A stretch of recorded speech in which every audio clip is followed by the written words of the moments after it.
What is going on, guys? Welcome back to Phillip Richards here and Road to the Show, MLB 13.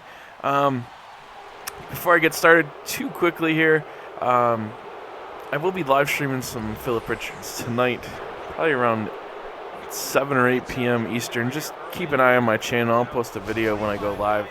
Also, I will tweet out, and make sure you follow me on twitch.tv/bafe. You'll get a little email as soon as I go live. I will be streaming on twitch.tv tonight, so you can make sure to catch me over there. I have been live streaming a little bit on YouTube. It's a little bit different as far as the way you set it up, so there are some hiccups here and there when I get going.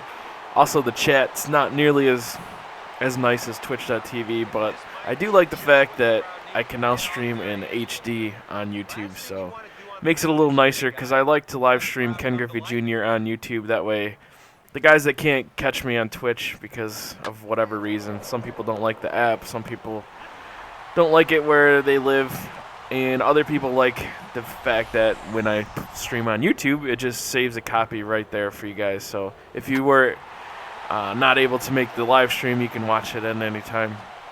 You actually can do that on Twitch as well. If you go to my twitch.tv/bafe channel, you can click on videos, and it'll show like my last 10 or 15 broadcasts, so you can actually check all that stuff. And here's a kind of a weird glitch. If you saw the very first clip, I actually did get a hit, and now all of a sudden I get a second hit, and they play the animation that I got my first hit. So kind of a little funny bug there, but not that big of a deal. But I wonder if any of you guys have seen stuff like that. I've been playing a little bit lately after the patch. I don't know if you guys have seen that there is a new patch for MLB The Show.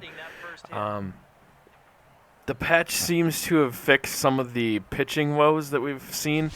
I'm definitely not making nearly the contact that I was before the patch. If you watch my Ken Griffey Jr. live stream, you can see that firsthand of me struggling really bad.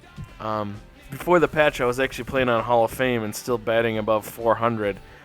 And since then, since the patch, my guy has not been hitting nearly as well. I actually bumped it back down to All-Star level. Still not hitting where I want to be hitting, but I don't think I'm going to go any lower than All-Star. We'll just kind of manage with that and make me get better. Obviously, this year's a little bit harder for me just because there's no guest pitch. Or at least the guest pitch doesn't work the way I like it to work. So I'm not using guest pitch, so that has been an adjustment for me this year as well. But now it seems like the hitting in this game is now more geared towards what MLB 12 The Show was like.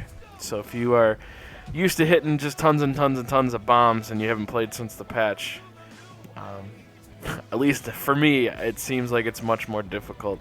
I believe I talked to Sweet Chin about it as well, and he saw the same thing. So look at that. Yankees win the World Series. Can you really see the Yankees winning the World Series this year? I can't. It's just funny how every year I play this game, the Yankees are good. Just unbelievable.